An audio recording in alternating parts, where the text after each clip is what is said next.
Nuzi not kissing here is gonna be my villain origin story. All is forgiven. Welcome y'all to another wonderful edition of me talking about a ship that happens to have a cartoon around it. Yes, this is a review. My general thoughts on Murder Drones as a series since, you know, it's over, and the finale slapped.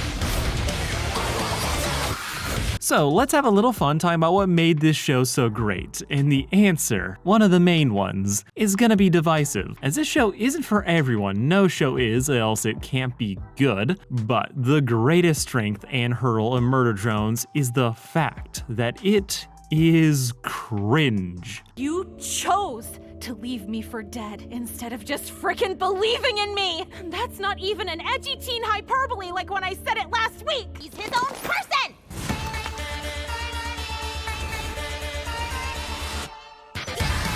Murder Drones is written like it's for terminally online middle schoolers, and I would have it no other way. Truly, from name-dropping tropes like they got a punch card, Nuzi wailing about her teen angst and trying to be edgy, the horror, the anime references, the awkward interplay between the obvious teenagers, this show being released on the internet was a perfect fit, as it was clearly born and raised here.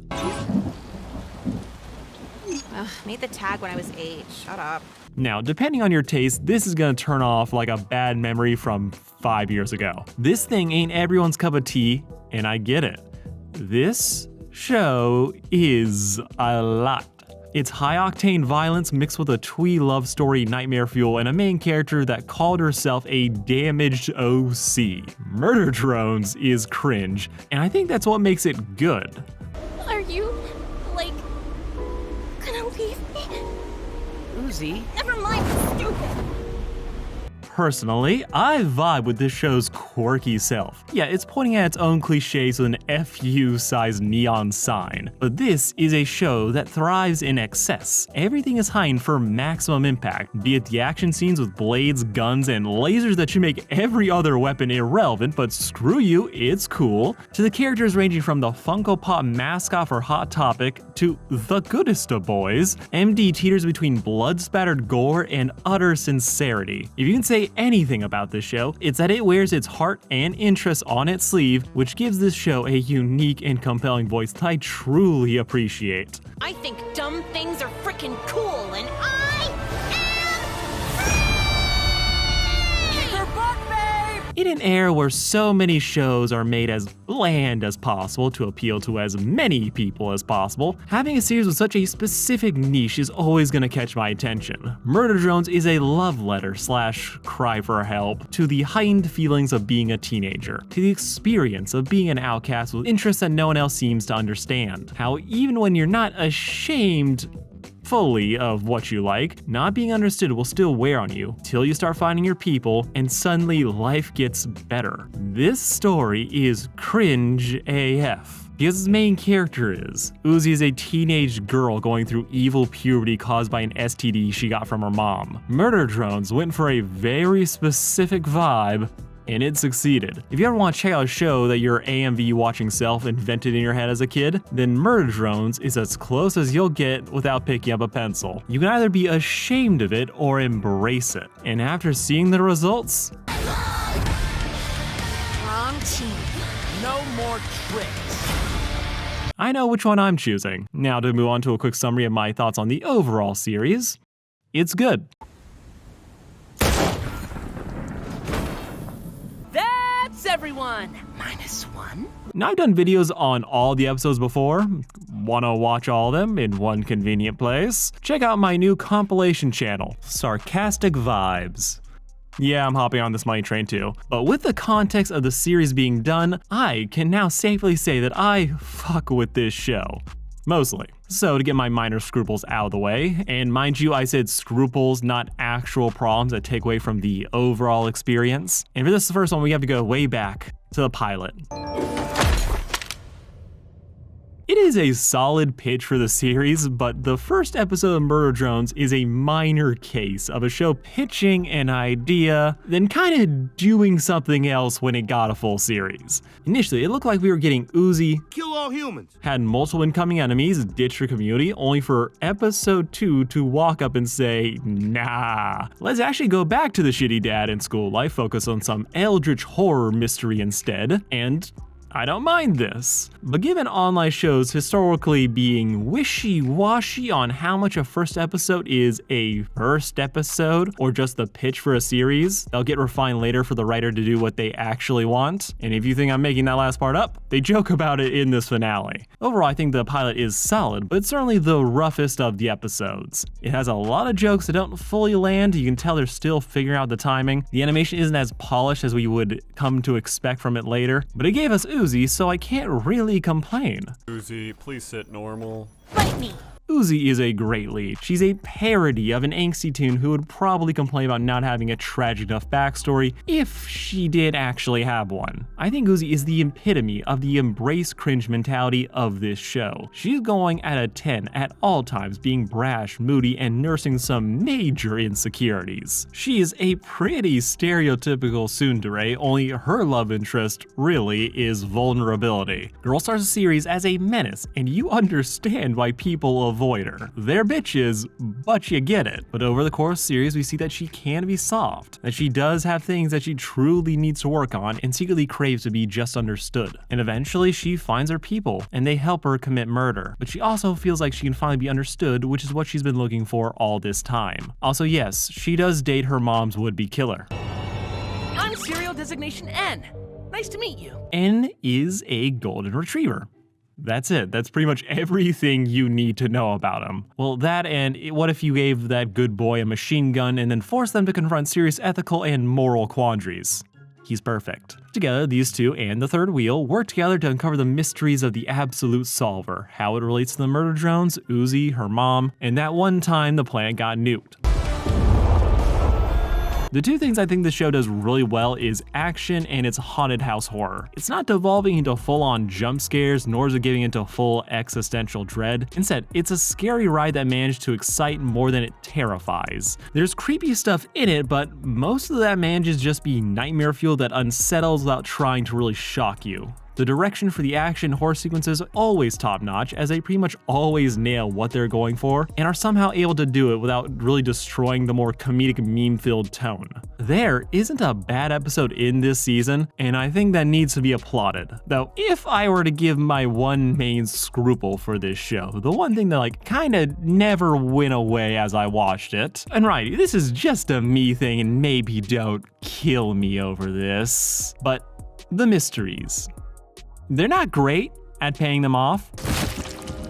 Again, this isn't a full problem, as I think the way the story uses these mysteries allows it just to get away with it most of the time, but across the board, all the major mysteries that the show sets up tended to underwhelm me with their reveals. The sole exceptions to this is the Tessa thing and what happened to Earth, as those managed to be both shocking and cool. However, I think the reveal scruple comes into play in that this show has very brisk pacing. Rarely do we give the characters a chance to really process or sit with a reveal, so we as an audience don't really have the time to let that sink in. Or worse, some massive lore-changing info will drop in a borderline freeze frame. You get the idea, it works, but the show that is built around mysteries rarely revels in revealing the truth. I don't think I've ever said this, but I think this show could have indulged in telling instead of showing just a little bit more. There's this weird pattern with MD where it will spend a lot of time building something up, only for us to kind of just be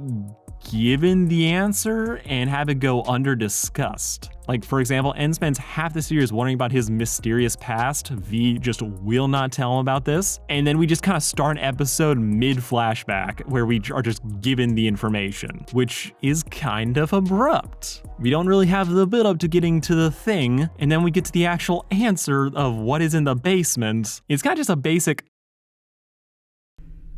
okay. like the same thing happens to Uzi's mom, who remained an enigma throughout the entire series. We get hints at what was done to her by the humans, only for whoop, we get the answer in another flashback at the start of another episode. En technically finds out about this earlier, but the character that this should be like the most emotionally relevant to is Uzi, but she doesn't really have the time to grapple with this as Tessa tries to kill her almost immediately. Doll, a character that has built up for so long, always there, seems like a rival, and now she's dead.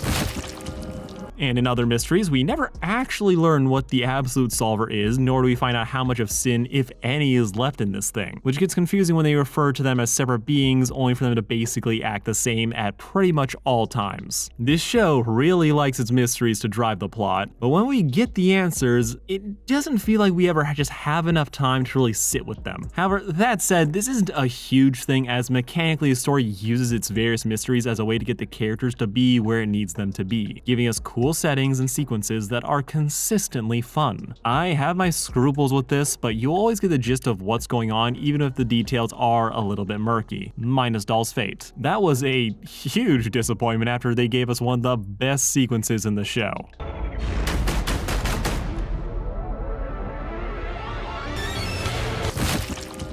That can't be it. Where's the rest of it? Truly, this is the show's only L that they didn't do intentionally. Thankfully, the action always makes you forget about it. This might as well be my segue into talking about the finale. It slaps.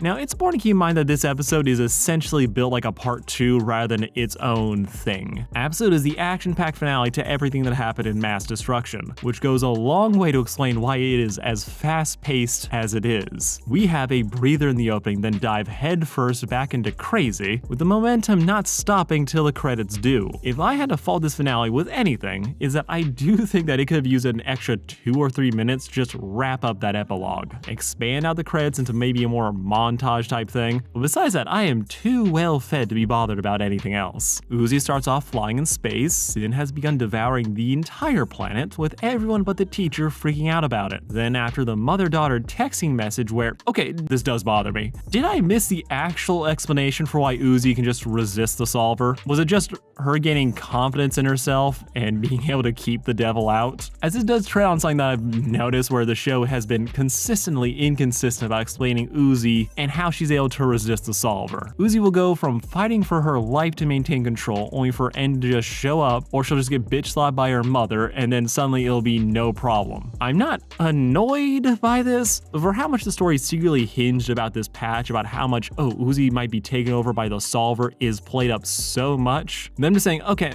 no, she's good now. I was like, wait, really? I was kind of just waiting for an explanation, and we just never got it. I'm like, okay. The shot of them coming down is hype, her speech is cool. Like, no, really, what's up with this? Okay, no, we're just moving on. Might as well, I'll do the same. On to En, finally getting to justify his outfit by remembering how to fly after his wife swept him off his feet. Truly, Nuzi is adorable. I don't think it's as deep or later as some of the other ships I've talked about, but when you want a simple ship to squee over, the right kind of polar opposites, the color scheme, this is always gonna do it.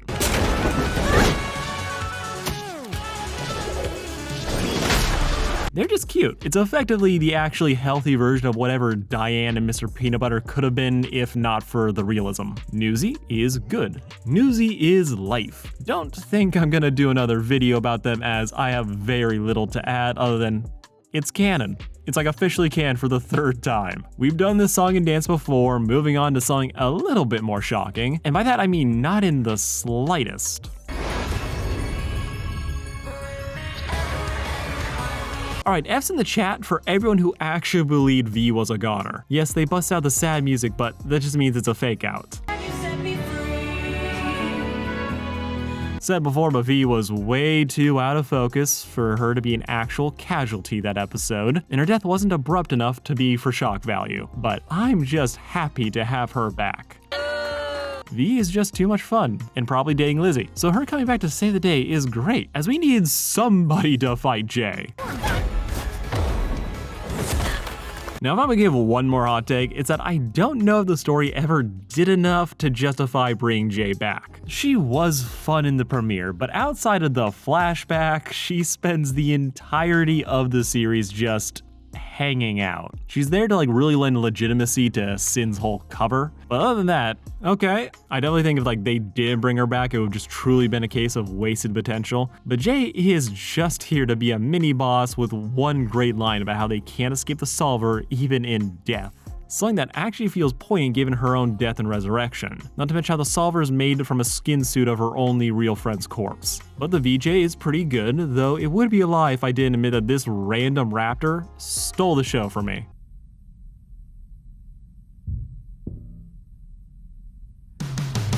Like, this should not be as funny as it is. Though between this and Nuzi's burning confession, it's no wonder this fight didn't have any room to really take root in my brain. The stuff around it is just too good. Nuzi's again a cute bunch of dorks, though their crazy is balanced out perfectly by the Solver as this unhinged horror movie monster. The reveal that she was Tessa is probably one of my favorite moments in the series, and my love of her design was only heightened here, as besides an amazing performance by Alana Fitzgerald as Sin/Solver. Hello, Nuzi. Hi, Ann. I adore all the creepy facial expressions we got out of her. These massive psychotic smiles, this one random little one, the memes. The Solver screams, "I'm a villain," and loving every second of it. There's no tragic backstory here, no reason why maybe we should think she has a point. No, she's just here to be terrible, and I appreciate that. The Solver could kill Nuzi at any point early on. It straight up tries, but she just can't help herself but to indulge in playing with her food. First, eager beaver. Let me in, let me in, let me in, let me in, let me in, let me in, let me in, let me in, let me in, let me in. And again, the performance is amazing. The gore and horror scenarios continue to delight. Uzi gets her heart ripped out by someone other than her father, and nearly suffers the same. Never mind, get one last true scary sequence where they're trying to run from her only for V to come in at the worst possible time. I love how despite knowing all of the Solver's tricks, N still can't take the chance and tries to warn V. It's so sweet and so stupid. And he nearly dies from it. Stormy world. Sadly, this is where I have to admit where Uzi's donor is actually useful. Yes, I was praying for this man's death the entire time I was watching this episode. Link in the description. Last plug, I swear. Everything looks awful. Till it doesn't. Uzi arrives, the extras participate, and we watch our girl give her "I embrace my weird self" speech, and also she's bi.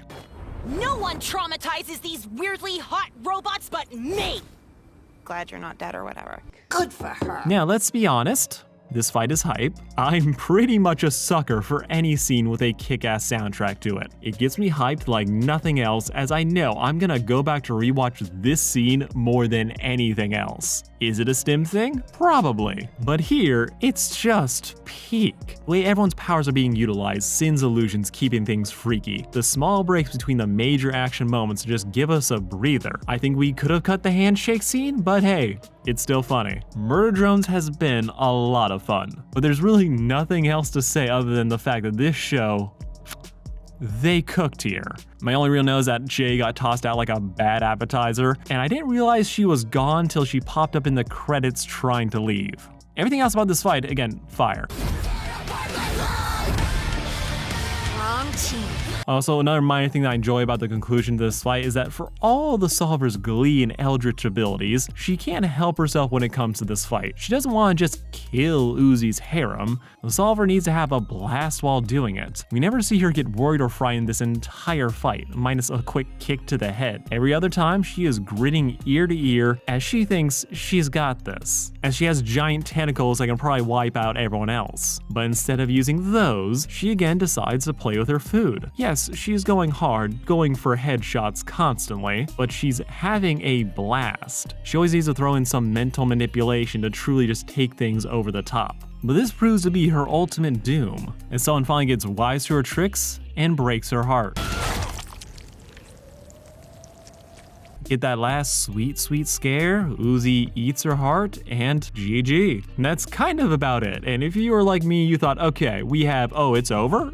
I'm kind of surprised they didn't milk is this Uzi or the solver when Uzi initially first woke up. She's okay. Story comes full circle with her giving a presentation in class about her little hero's journey, and is being adorable in his supportive kind of way, but he also learned how to draw, which we all know is true character growth. But from here, we just go credits. We just get a quick wrap up of all the iconic moments from the show. We see little glimpses into the future. V and Lizzie are spending lots of time together, and Nuzi are obnoxious couple goals, and she's hanging out with her father, so family was prepared. Hooray! The mom settled again. Doll's still dead. And we get one final shot of the solver being an Uzi to scare the shit out of us.